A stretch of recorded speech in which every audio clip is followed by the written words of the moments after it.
नमस्कार दोस्तों। आज आपके लिए मैं एक बहुत ही इंटरेस्टिंग टॉपिक लेके आया हूँ कि हमें ज़िंदगी में गुरु की ज़रूरत क्यों पड़ती है। चाहे वो कोई दुनियावी काम ही हो या फिर हमारी वो पढ़ाई से कोई रिलेटेड काम हो या हमें अपना जन्म सफल करने के लिए जो हमने अपना एक व्यवसाय चुनना है जिससे हमने पैसे कमाने हैं, चाहे वो हो, हमें हर क्षेत्र में एक गुरु की ज़रूरत पड़ती ही पड़ती है।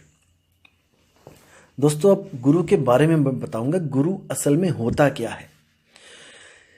आप देखो, बचपन में जब हम लोग अपने बच्चों को स्कूल में भेजते हैं, जैसे हमें हमारे माता पिता ने स्कूल में भेजा, तो हम जब स्कूल में जाते हैं और हम गुरु की शरण में जाते हैं तो सबसे पहली बात ये होती है कि हमारे पेरेंट्स कभी भी ये नहीं पूछते स्कूल में जाके कि आपके स्कूल में कितने हिंदू, कितने मुसलमान, कितने सिख, कितने ईसाई गुरु पढ़ाते हैं।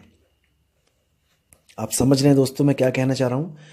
हमारे पेरेंट्स और हम भी अपने बच्चों को जब स्कूल में डालते हैं, हम कभी नहीं पूछते कि किस धर्म का गुरु आपके स्कूल में पढ़ाता है, क्योंकि मुद्दा दोस्तों पढ़ाई होती है, मुद्दा धर्म नहीं होता है।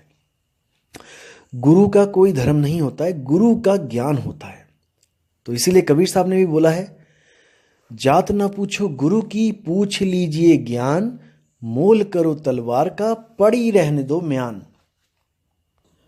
म्यान दोस्तों जिसमें तलवार रखी जाती है, वो काफ़ी सुंदर होती है, हरी, पीली, नीली, अलग अलग तरह की डिज़ाइन उस पर बनी होती है। लेकिन दोस्तों वो कितनी भी सुंदर क्यों ना हो, लड़ाई में वो काम नहीं आती।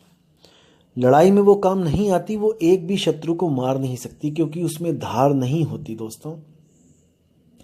तो धार होती है ज्ञान की, ना कि जात पात की।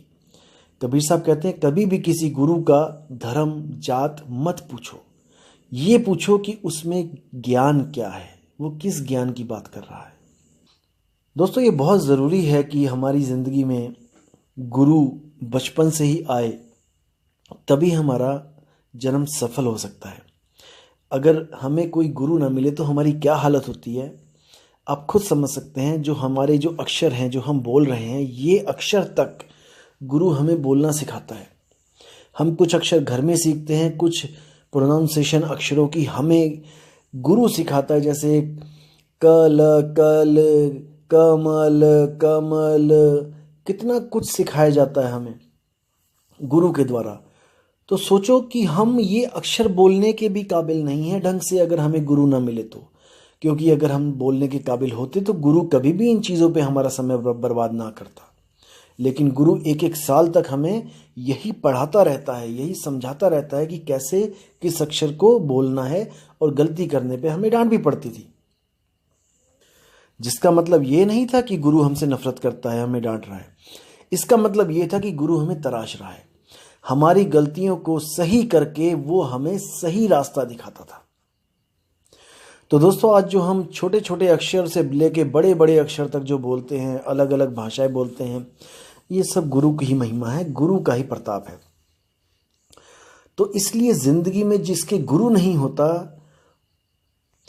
उसका जीवन कभी शुरू नहीं होता। एक बार अकबर ने बीरबल से पूछा कि हे बीरबल, क्यों भारत में ये गुरु प्रथा चलती है, क्यों तुम लोग हमेशा गुरु पर ज़्यादा जोर देते हो। अल्लाह ने सबको बराबर बनाया है, इसलिए मुझे नहीं लगता कि गुरु की कोई ज़िंदगी में आवश्यकता होती है। बीरबल उस वक्त तो खामोश रहा, लेकिन उसने महाराज से कहा कि महाराज आप ऐसा करो, मुझे 5 साल का समय दो, मैं आपको बताऊंगा कि गुरु की ज़रूरत क्या होती है। तो क्या हुआ, 2 बच्चे पैदा होते हैं। उन बच्चों के पैदा होते ही बीरबल उन बच्चों को, एक को तो अपने शहर में रखता है और दूसरे को जंगल में एक छोटी सी कुटिया बनाकर एक सिपाही की ड्यूटी लगा देता है कि इसको वहीं पे रहना है और इसको खाना पीना देना है, पालना है, लेकिन इसके साथ बात नहीं करनी है, इसको बोलना नहीं है कुछ भी, ना ही इससे कुछ पूछना है। तो 5 साल बीत जाते हैं दोस्तों। 5 साल 6 साल के बाद जब वो बच्चे राज दरबार में बुलाए जाते हैं, तो एक बच्चा तो बहुत तालीम के साथ राजा को सलाम करता है और उसकी गुणगान करता हुआ उसको प्रणाम करता है, बाकियों का आदर मान करता है। लेकिन जो जंगल वाला बच्चा होता है वो आके जानवरों की तरह हरकत करता है, उसको बोलना कुछ नहीं आता होता क्योंकि कभी बात नहीं की होती किसी से। तो वो बंदर की तरह कभी इधर छलांग मारता है, कभी उधर देखता है, कभी कुछ करता है। तो राजा हैरान होता है देख के, कहता है बीरबल इसका क्या मतलब है, ये क्या दिखा रहे हो मुझे। तो बीरबल कहता है कि महाराज जी ये आपके उस सवाल का जवाब है कि गुरु ज़िंदगी में क्यों ज़रूरत होती है गुरु की। आपने कहा कि अल्लाह सबको बराबर बनाता है, सबको एक सी नियामतें देता है। इन दोनों को भी एक सही बनाया था, लेकिन देखो एक की ज़िंदगी में तो गुरु आ गया और दूसरे की ज़िंदगी में गुरु नहीं आया।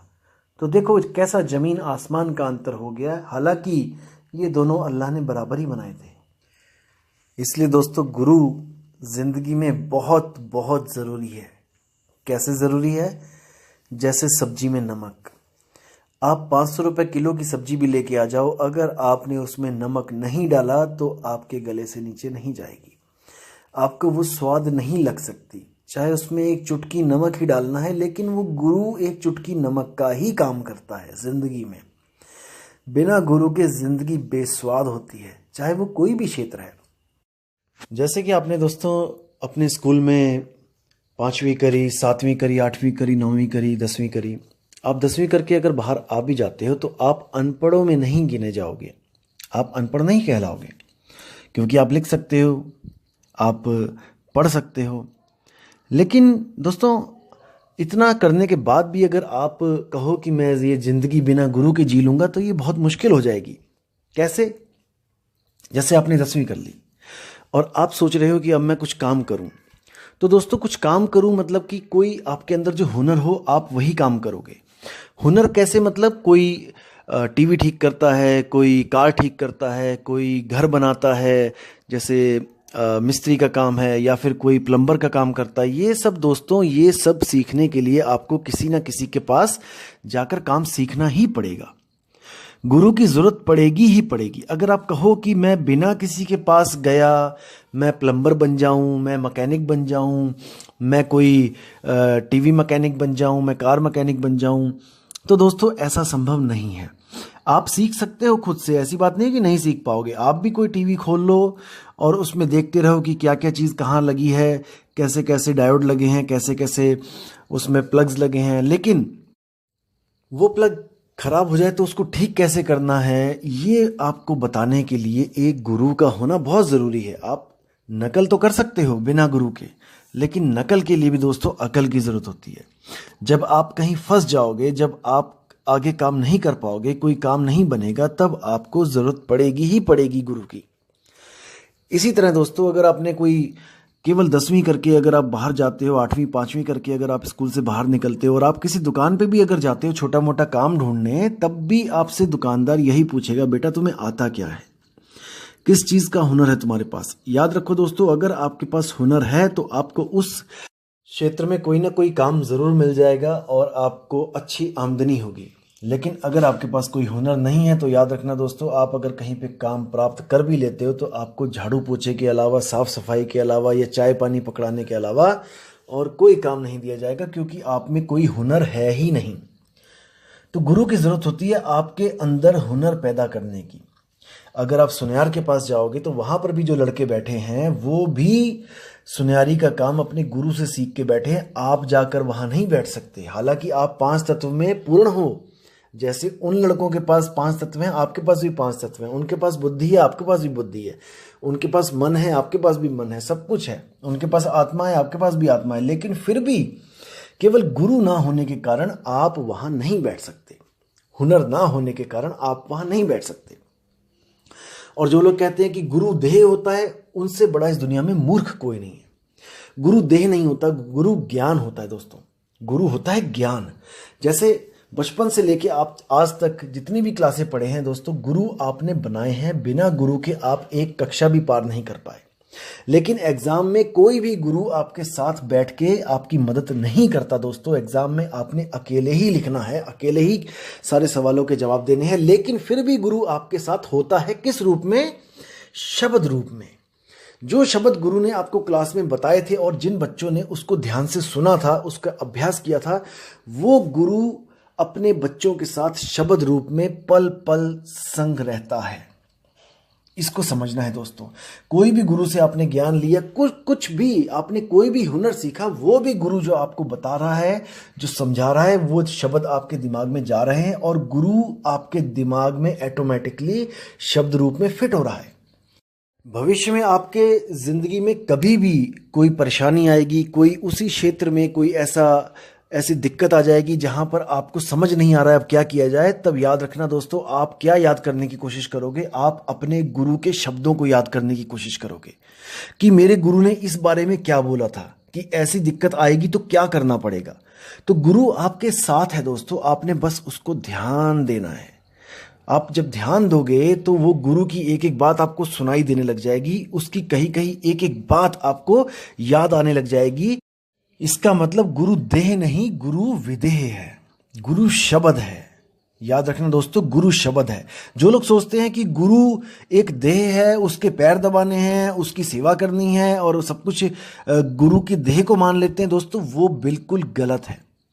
कैसे? आप किसी हुनर वाले गुरु के पास जाओ, जैसे कोई सुनियार गुरु के पास जाओ, आप उसको कहो कि आप मुझे ज्ञान मत दो, आप मुझे बताओ मत कि मुझे क्या करना है, मैं आपके पैर दबाऊंगा, मैं आपको खाना खिलाऊंगा, मैं आपको नहलाऊंगा धुलाऊंगा, मैं आपकी पूरी सेवा करूंगा और वो ज्ञान ऑटोमेटिकली मेरे अंदर आ जाए।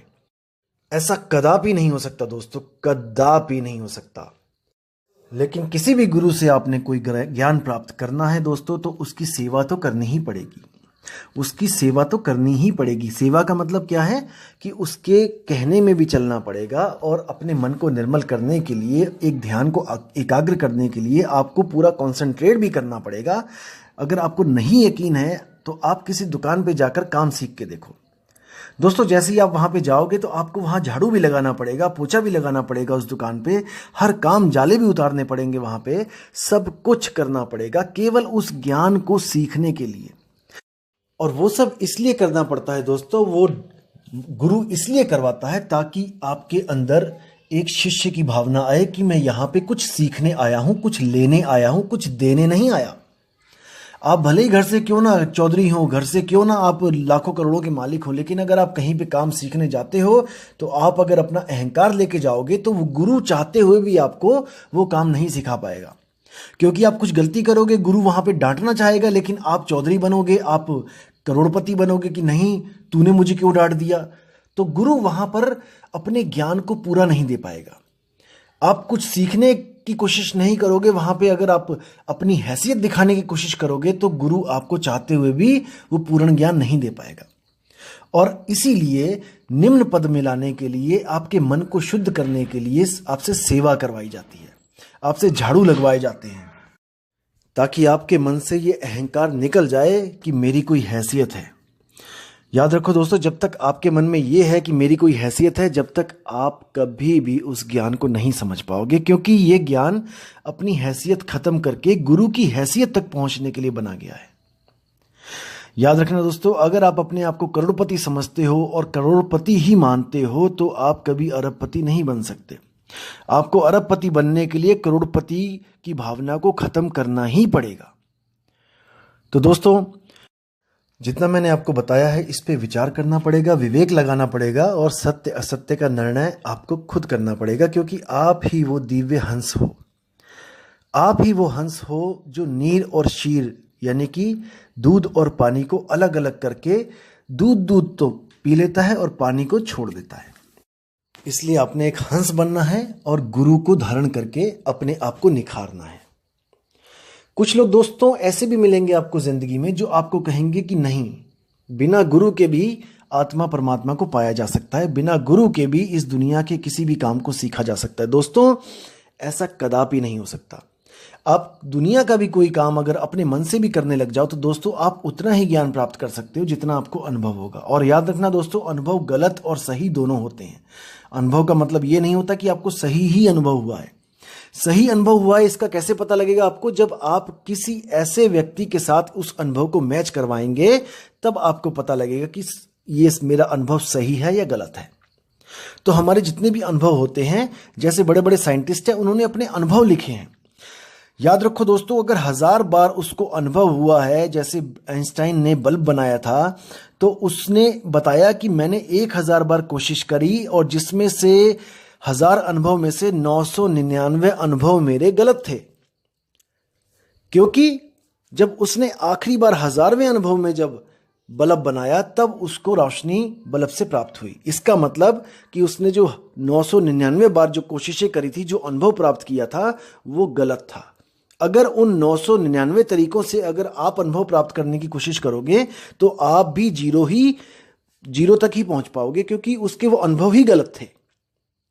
तो वो जो 1000 में से एक अनुभव जो सही था, जब आप उसके साथ उसके कहे पे चलोगे, उसके अनुभव को अपना अनुभव बनाकर उस पर प्रैक्टिकल करोगे, तब ही दोस्तों आपको भी ऐसे बल्ब से रोशनी प्राप्त होगी, जिसको हम उसका सफल अनुभव कहते हैं।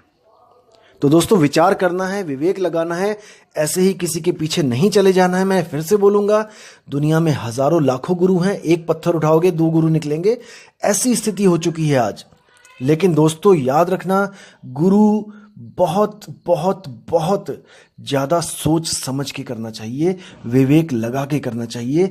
कभी भी ये नहीं देखना चाहिए कि उस गुरु की संगत कितनी है, वो कितना लाखों में खेलता है, वो हवाई जहाज से आता है, वो हेलीकॉप्टर से उतरता है, उसके पास इतने सेवादार हैं, उसके पास इतनी ज़मीनें हैं, उसके पास इतना बड़ा नाम है, मंत्री संतरी उसके आगे पीछे घूमते हैं। कभी नहीं।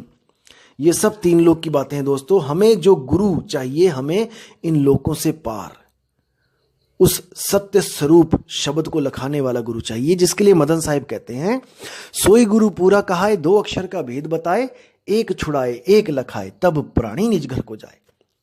इन्हीं 2 अक्षरों के बारे में नानक साहब कहते हैं, जेतु पढ़िया पंडित बिन 2 आखर 2 नामा, प्रणवत नानक एक लंगाए, जोकर सच समावा। कबीर साहब भी कहते हैं, कहें कबीर अक्षर 2 भाख, और होगा खसम तो लेगा राख। इन्हीं 2 अक्षरों पे, इन्हीं 2 नामों पे, गुरु के जो 2 अक्षर 2 नाम हैं, इन पे पूरी चर्चा होनी चाहिए, और इनमें से जो सच्चा नाम है उसको पकड़ा देना चाहिए, और जो झूठे नाम है उसको हटा देना चाहिए। तो इसी के साथ मैं अब इस ऑडियो को पूर्ण विराम दूंगा, और आपसे उम्मीद रखता हूं दोस्तों कि आप विवेक और परख करते जाएंगे, करते जाएंगे, करते जाएंगे, और सत्य की तरफ अग्रसर होते जाएंगे। तो अपने भाई को आज्ञा दीजिए, और मैं अगली बार नई ऑडियो लेके आऊँगा, जिसमें आपको बताया जाएगा कि आध्यात्मिक क्षेत्र में कितने प्रकार के गुरु होते हैं, और वो क्या क्या ज्ञान आपको देते हैं, हमने उसमें से असली गुरु को कैसे चुनना है। तो दोस्तों, उम्मीद करता हूँ आपको ऑडियो अच्छी लगी होगी। तो मिलेंगे अगली बार नई ऑडियो के साथ। साहिब बंदगी सतना। नमस्कार दोस्तों, आज आपके लिए मैं एक बहुत ही इंटरेस्टिंग टॉपिक लेके आया हूँ।